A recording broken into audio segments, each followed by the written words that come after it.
I'm Mama B. And I'm Mama Juju. And we are Music Mamas on the Move.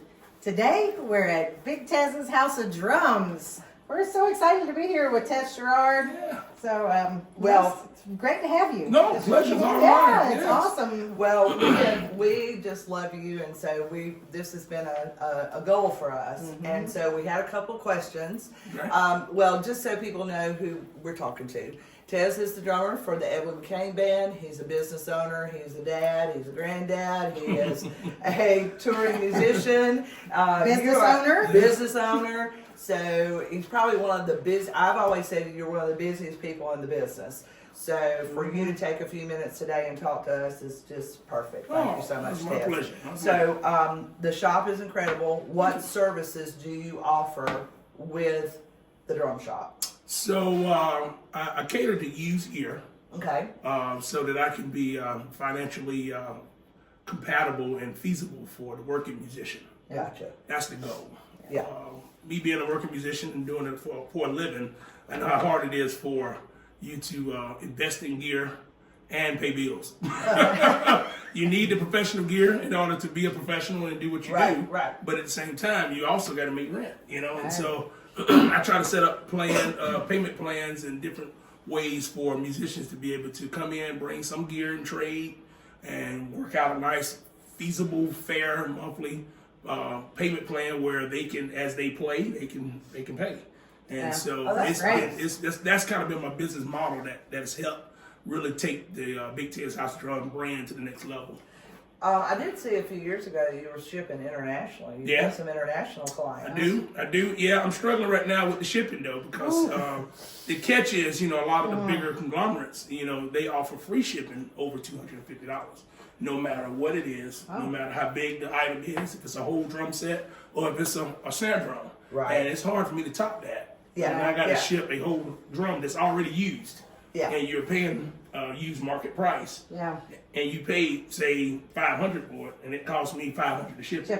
Yeah. So that's kind of the area that's been kind of interesting, and so it led to me having to go ahead and create a actual brick and mortar location. Okay. So that I can have items available for you to come pick up, come try out and check. Before that, I was just working out of a storage unit where I basically did the Amazon thing, where I had a warehouse full of gear, and you pull up and I bring it out and chunk it in your car and you keep rolling. It was no restroom, there was no power, there was nothing. I didn't offer no Capri Suns or no water, nothing. You just pull up. If you got to use it, that's right. Now, believe it or not, it had a motion light in it, so I at least had it, but it was timed. And after a while, you had to go out and come back in and set it back off again, right? And the QT was down the street, and the gate had a code. So if you needed to go to the restroom, I had to just tell you the code to get back in. So it was a thing, and it worked. It worked. But then, my clientele started to grow. Then I started to realize, like, okay, it's probably time to take it to the next place. And so with the whole shipping and trying to figure out, what's best for this model, I said it's time to go ahead and get a place where people can actually come. Well, now, do you also, I understand, do you rent out? I do. Yeah. Yep. So I just kind of unleashed a new cartage service here in town. It's the first time that's been done in Greenville. What happened in that situation, like Nashville, right. I have professional drummers that will come on site with a drum set it up, test it, sound check it, the whole nine. You just walk in and play. Or Or what a great service. yes. Or if it's a touring band coming to town, they need specific items, and I can have someone meet them at the venue with whatever gear they need. How do musicians find out? www.BigTezHouseOfDrums is my website, and you can also Google the name. And I have a lot of flyers and different types of promotional material floating around on the web right now to kind of tell you about the cartage service and I love that. backline rental. That's just that's great. A lot of beautiful equipment in here. Oh my God. Thank you. So this is I call this the candy shop because this is the cherries, and then I have about another 60 drum sets that I couldn't think about getting them in here. but I have 2 more warehouses full of gear. And so as it sells out of here, I just pull it and bring it on back over. And Do you have a particular brand that you prefer? funny you should ask. So there's a drum builder here in town by the name of Freddie Wooten that builds power metal drums. Okay. And excuse me, I'm just going to plug him because he has built a lot of amazing drums for a lot of amazing musicians. And he built my first touring kit. I took that kit on the road for about probably 7-8 years. Okay. Never had an issue. Never had a lug break or a hoop snap or nothing. And so he built this for me, and I had him build this to commemorate me being in the business for 20 years as a professional musician. Oh, wow. And this was the first time he had took this type of craftsmanship in his drum, where he cut the different inlays and ran them together. That's like beautiful. that. And so I'm the only one with that drum set with this finish. Wow. And he is based out of Greenville. He had a shop, which I'm sure you remember, right down Stone Avenue, across from the Handlebar. Yeah. Okay. That was his shop. It's called Power Metal Music. Yeah. And he was there for many years, and he serviced the area, for many years. And he's a drum builder, so he's the wizard. He's the guy that you got questions, you need restoration. Of course, now getting older, close in the retirement years, he's not doing as much, but he is still That's great. visible, Wow. and That's available, great, and man. he's still building. Right. And so he closed that shop down when they start doing a lot of the changes in downtown. Right. And so Oh, yeah. now he has a shop at his home that he still builds from. But I like to plug him because he's a good That's person. great. Yeah. Is there a particular name for somebody that makes drum, like for violinists that makes their luthier? Yeah. Is there a particular name? Nah, just Yeah. drum He's a maker. drum builder. But they're beautiful. Yeah. Got to build drums. You got to build drums. But it's such craftsmanship. Yeah, I mean, it's that's beautiful. That's gorgeous. That's not easy to do when And you start thinking about on it. the stage, it looks amazing on the stage lights. And that Oh, was I the bet. thing. Now he built that. I call it the jelly bean. He Yep. built the jelly bean for me, where it's the same pattern, but all different colors. Right. And the whole kit's different colors. And so love I it. use it on the road also. So that's fun. Now the rest in peace, the Brit from Blackberry Smoke. Oh, He yeah. built him a drum kit. Yeah, he just passed away with cancer Yep. this past year. And that was a He good. super They were sad. good friends, but he also was a big flag carrier for Freddie's brand. Yeah. Yeah, He was a super guy. Everybody just really was hurt over that. Yeah. And you mentioned the handlebar. That kind of played a big part of your career a little bit there, didn't it? Handlebar was and I'm really excited to see it coming back. I guess We are too. Yeah, that's gonna be really cool. I've talked to Jeter and he gave me the news about it, and I was like kind of speechless. I was like, well, wow, okay. But the Handlebar was in the early years, me working with some of my funk bands and different projects. That was the place that we got a chance to open up for numerous artists. I mean, we opened up for Parliament, Funkadelic, Tower Power, Average White Band. I was at the Parliament. Were you there? Yeah, I was. It's a little fuzzy. That's what I'm saying. Boy, we had a good time that night. It Good. was a little bit smoky in there. We but had a blast. Goodness. But yes, yeah. buddy. Yeah. Well, Pete and I, my husband and I, we were actually like as far as from here to we got on the corner because I was Okay. like, no, because Bootsy was with him. Wasn't Bootsy Collins? Oh no. No? The time I'm talking about. Okay. He wasn't. Okay. Now he may Yeah, have there came was- more than yeah, once. Yeah. Well, no, because it had to be a separate time because Bootsy was with him because he was wearing that damn diaper. Oh, you went back. you went back then, yeah. Yeah, I went back a little bit there. You went Okay, back. sorry. I just cussed on the air. All right, sorry. But the Handlebar was a big staple For you. in Yes, it was. in music history here in town, and so it's really cool that they're kind of circling back and Yep. patronizing what Jeter done for the music scene here and recreating that time. Yeah. What question did you have next? So, when did you start, for our audience, Mm-hmm. when did you start playing drums in a couple of bands that you've played with? When did I start playing drums? So it's on record that I started at 5. And that's a video of me, or the sticks at least, because you couldn't see me. I was so short. But, playing with my family. My family has music, gospel from down in Honey Pan, South Carolina. And so But fast forward on up to a professional career, I started traveling with a top 40 beach band, doing shag music and corporate weddings and stuff. Right. And with them, I got a chance to play with Maurice Williams, Zodiacs, the Drifters. I had a chance to play with a large list of soul artists. I got a chance to meet a lot of artists that I didn't know anything about, being so young. Right. And I would come back and tell my mom, like, "Hey, we just did a show with Percy Sledge. I don't even know who that is." And she's like, "Really?" And I was like, some man loves something I don't know.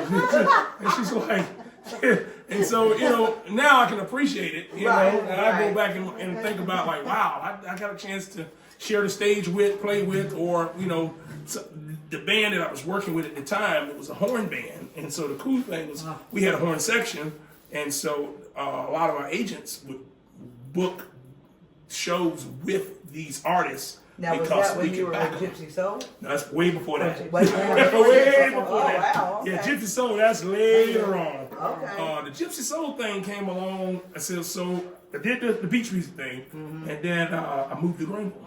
Okay. And so when I moved to Greenville, at that time, Greenville didn't really have much happening around here. No, they didn't. And so I came but it was more than what was happening in Anderson. Right. At least there was somewhere to go, you know? And so I met up with Shane. Right. I met up with Shane Pruitt, and I always like to mention him because he was a huge influence in me meeting a lot of people and opening my mind up to a lot of other genres of music. Right. Because before that, I knew about beach music, I knew about gospel, I knew about some blues. Right. But meeting him is when he started turning me on to the funk, the jam band. From him, I met The Work, and I met all these guys up here in Greenville and Spartanburg, and we started playing at this little bar in Spartanburg called The New Way. Well, Sherard knows all about You know it. what they were? Okay. She worked there. I didn't work at the New You didn't Way. work at the New Didn't work Way? but my friends owned it at one point in time. Oh, cool. Funky Phillips, Robert Phillips owned it at one point in time, but I went to Converse. Oh, okay. But Have what you was been the there? bar that you did work That was at? Doggones. Doggones. Oh, yeah. But now, you're going to laugh. You should go into the New Way now. They done got Uptown. They got nice carpet in. No. They got scan codes for the menus and stuff. Carpet? I was like, check y'all Uptown up here, man. I'm like, wait a minute. I'm not left to scratch my head. Sparkle City's moving on up. We started out jamming there, and just a jam turned into me and Craig Sorrows and Frank Wilkie, which is the original bass player from the Marsh Tucker band. We put together this Gypsy Soul band, and it was like a community of musicians, and then it turned into a core band, and we did that gig for like 12 years, 13 years, every Tuesday night. Every Tuesday night. And that would be a line wrapped around that building trying to get into this gig. Yeah, because the first time I saw you play was at the New Way with Gypsy Soul. And I came with Sandy and my girlfriend Jane. Okay. And she was like, we got to go see this band, Gypsy Soul. Of course, this was like, what, 25 years ago? At least. At least. And I was like, okay, we'll do that. And I was, afterwards, I'm like, wow, that was a great experience. And they were like, it packs it out every Tuesday. Every Tuesday night is wild now. Yeah. And not to predate this podcast, but we're doing a reunion for Brown Street on July the 31st.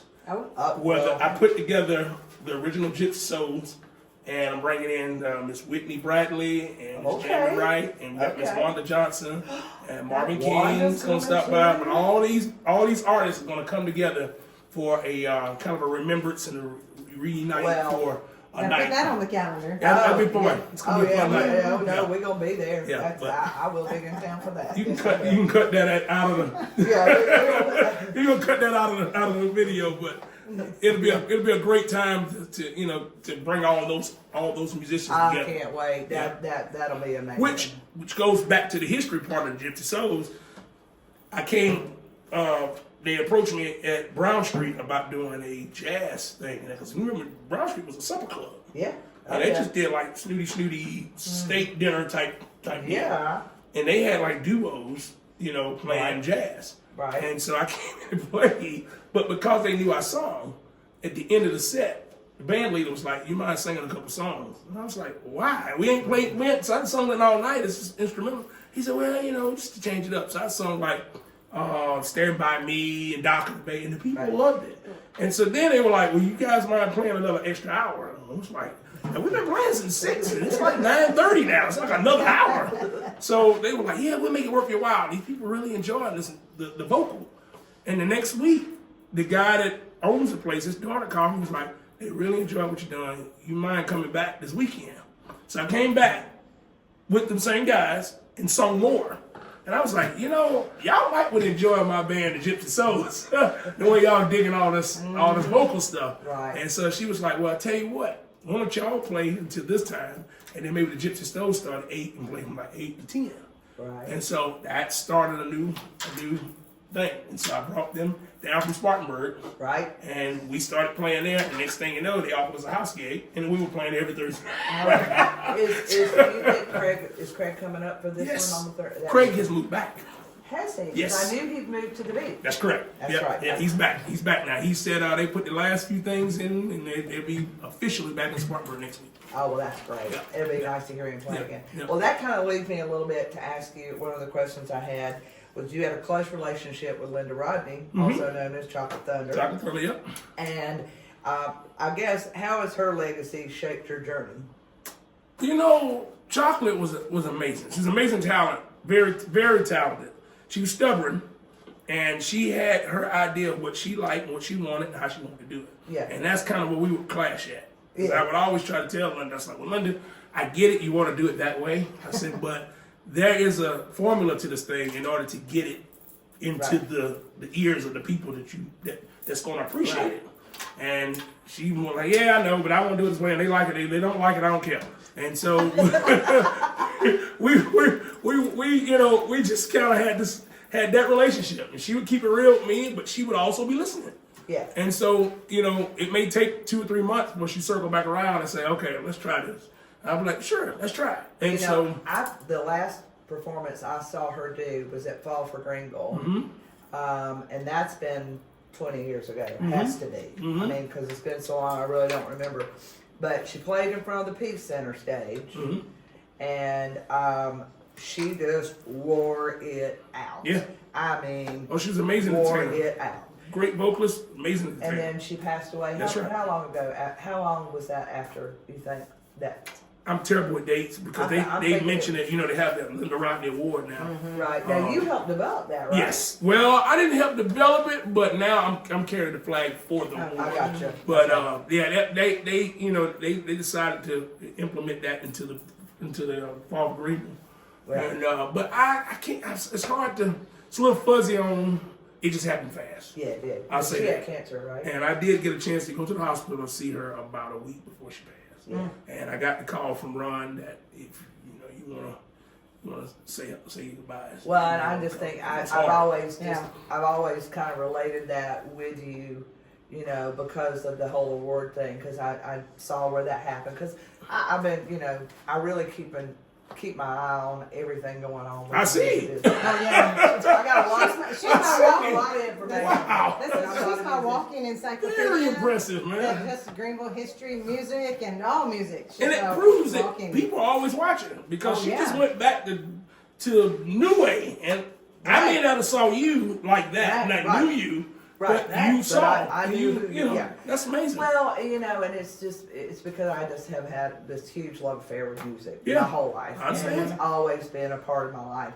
And so when we did the podcast, I was like, I can't do this on my own. I don't have the musical background, but I have a lot of the history, and I know that there are people out there who we can share that history with if we can get them to talk to us. Right. You know what I But mean? the sucky part is that people don't appreciate it till the person's gone. It's unfortunate Right. that it very takes much, years very after much. the fact, and then they want to hear and know more about who that person was. And I get it. I guess it's just a maturity thing, as far as like her music may not have hit a certain way then, but it hits you a different way now. the way- once you done been through But the way she Yeah. worked, Things, right? the way she worked the crowd Yeah. was just, if you weren't up dancing with her, then you didn't have a pulse. Yeah. There was something wrong Yeah. with you. But There like was something timely, wrong. there's music now that you listen to now and it hits you a totally different way than Yes, it did it when it does. came out, right? Yes, it And does. that's why I said I Absolutely. use the word maturity, because if you've been heartbroken, if you've been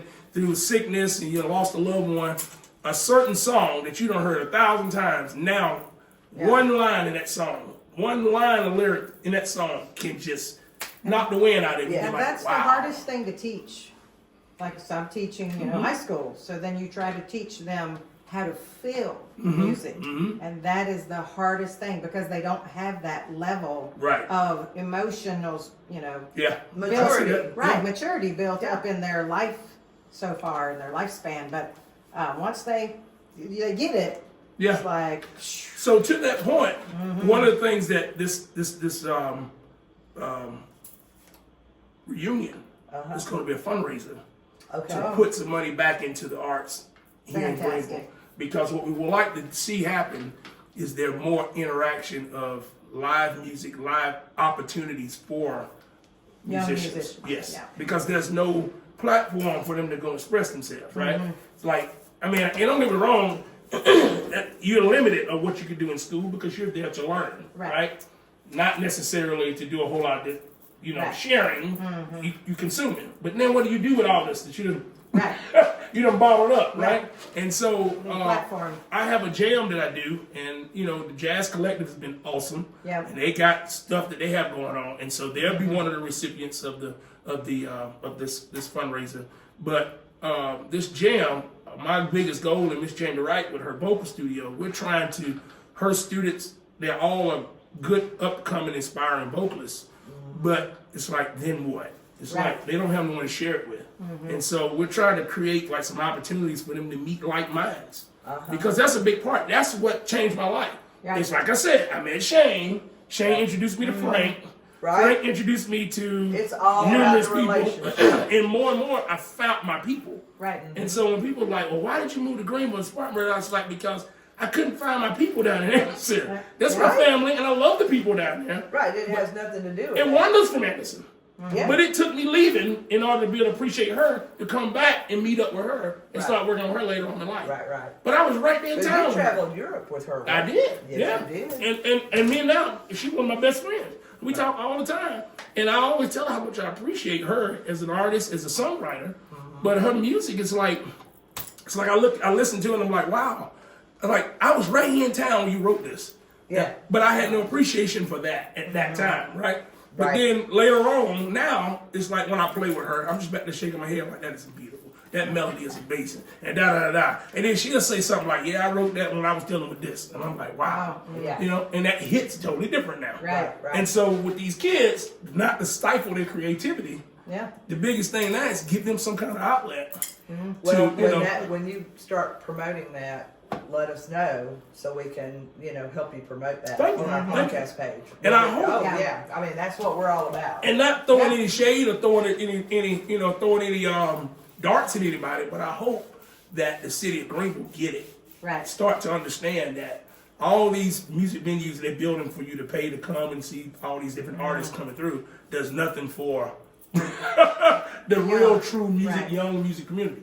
I will say though, that this new project that they're building at the Peace Center, there is a area there that's supposed to be more for the development of young artists. That would be Right. awesome. And so That's I'm great. happy to hear that, and I hope that works out and they get some.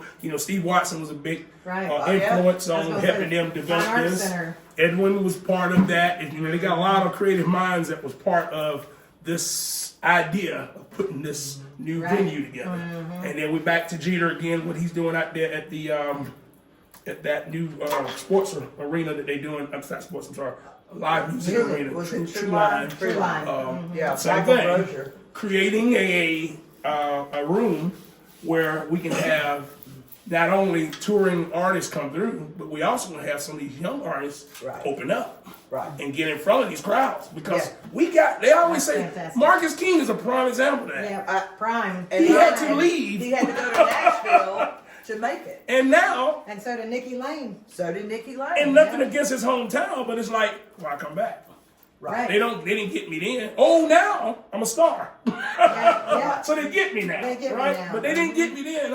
I ain't no different now than I was then. And that for those of us who followed that child since he was 13 years old and grew up in the same neighborhood with his family, we know the talent, Yeah. the level of it. Because the first time my buddy said to me, that grew up across the street from him because we were down, he said, "Julie, you got to come out and hear this Marvin King's kid play."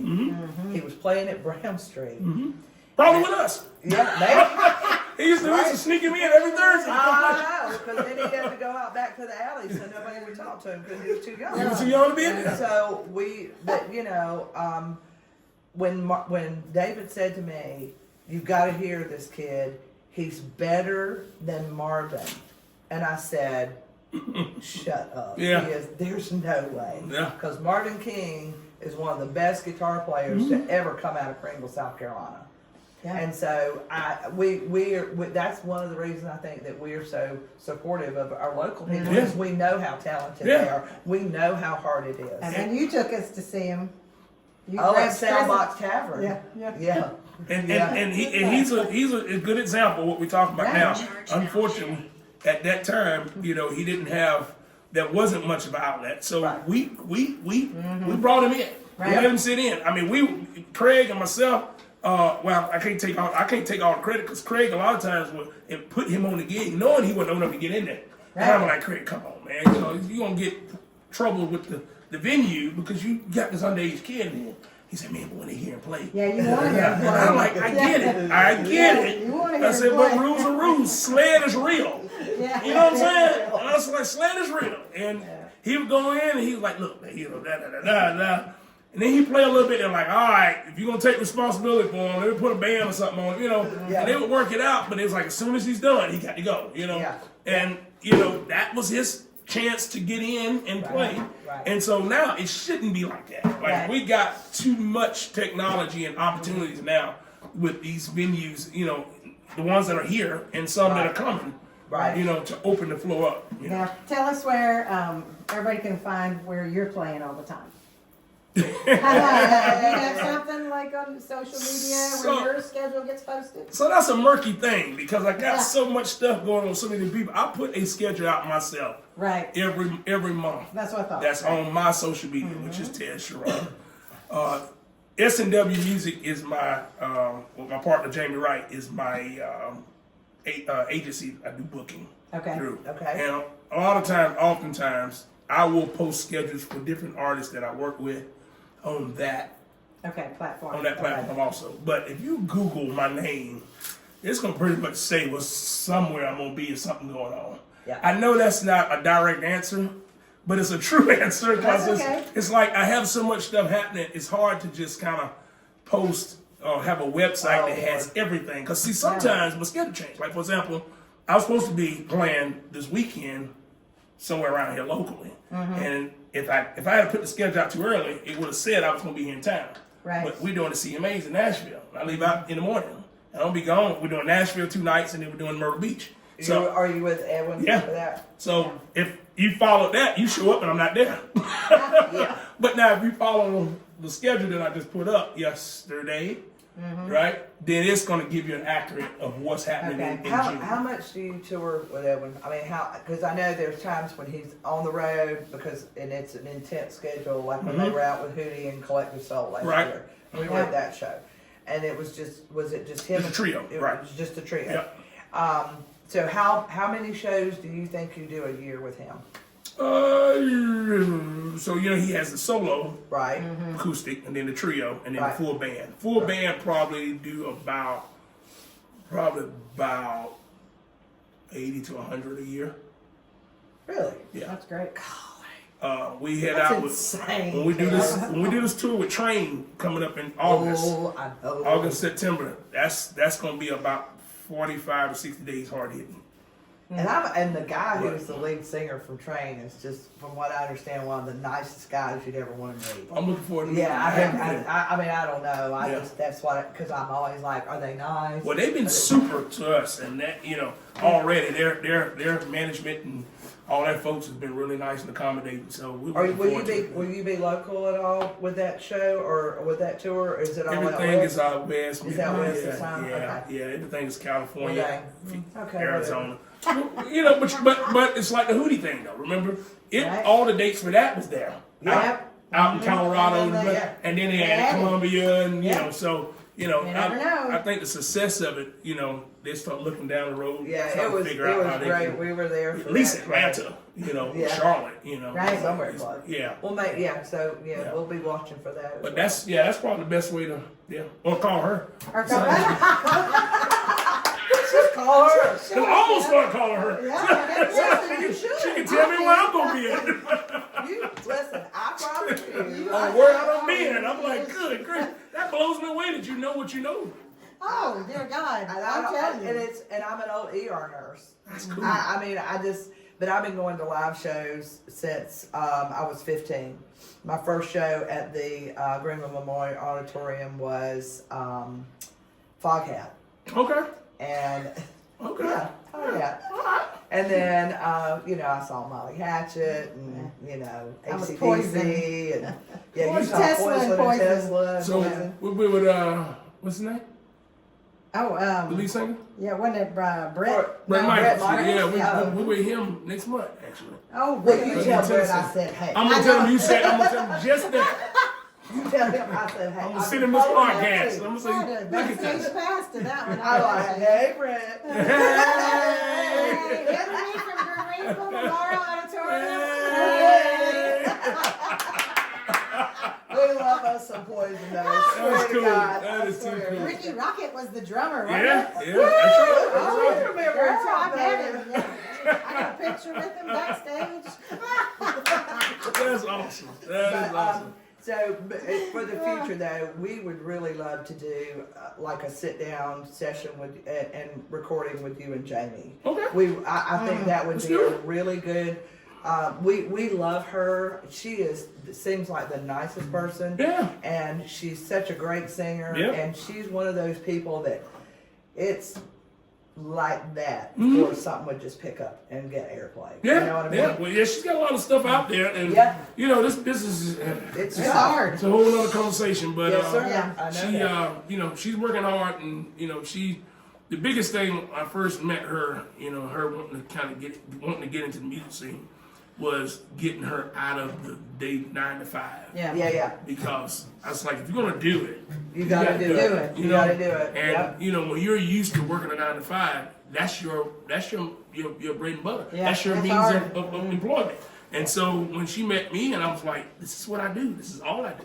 And I say all meaning like minimizing, meaning all like I do music 100% 7 days a week. And she was like, wow, you mean you don't work? And I don't. No. And I see, don't- this is your unfortunately, job. see, like where I come from, you almost, which sounds terrible to say, but almost encourage kids not to do it 100% of the Right. time. You're like, no, you need to teach, Right. do something else. You need to supplement that income because picking up gigs is hard. And I'm gonna be honest with you. Yeah. I preach that same sermon now. When I've been invited to speak to some commercial music graduates and classes, and they always go, man, what did it take to do that? I was like, if you know what I know, you better take this degree and run with it. Run with it. I got a young man right now that's aspiring to want to do music for a living, and I just told him the other day, I said, look, man, look at this side. You can do it for a living and be disgruntled and be creative and love what you do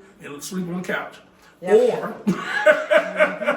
I said, or you can, go get you a degree, get you a good job, right? Right. That work and make you good money Monday through Friday. And gig. And then have fun gigging on the weekend. Yeah. And it's not stressful. And you're right. If We you used gig, to- you do. If you don't, you don't. That's right. Yeah. We would call ourselves the whore musicians. Yeah. Because you'd be like, how much? Yeah, what time I need to be there? That's right. That's How right. much? Right. Oh my God, it's so bad. Yeah. And for years, I had a little bit of a grudge towards those guys because Right. I was like, oh man, he ain't doing it for a living. He ain't a real musician. Right. But then I get it now. And so I use people like Greg Alewine. You know Greg? I don't know, Greg. Okay, so Greg Alewine is he teaches down at he's one of the professors at Edison University. Okay. But he and I and Steve Watson, Yeah. all worked on some projects together. Okay. But he is a educated bassist that is an amazing bassist, but he's also educated and playing the game. Right. And he get to go out and play music for fun, music therapy, hang out with friends, Yeah. and then, you know, he don't pay his light I think bill. Ray McGee. Yeah, I think Ray McGee's at Anderson as well. Do you know Ray that? McCain, yeah. We played his event last year. This was my first time meeting Ray. Yeah, he played great guy. a song with me. Yeah. Bass player, great. Yeah. I guess you know him in the Yeah, I do. in the strings world. Yeah. My whole life I've known Ray. Yeah. That's good. so funny. Yeah. Well, what we're gonna do then is we'll follow up with you and see Okay. what we can get. But Tez, Thank you've just been amazing. Well, thank you. so much. My pleasure. And Let's do it again. I mean, well, it's just what you do for Greenville and what you do for musicians, and is just nobody touches it. Nobody touches it. I just hope Nobody to comes keep the close. fire burning and pass it on to the next Yes, sir. the next That's generation. right. I appreciate Yeah. it. All right. Thank We'll see you next time, guys.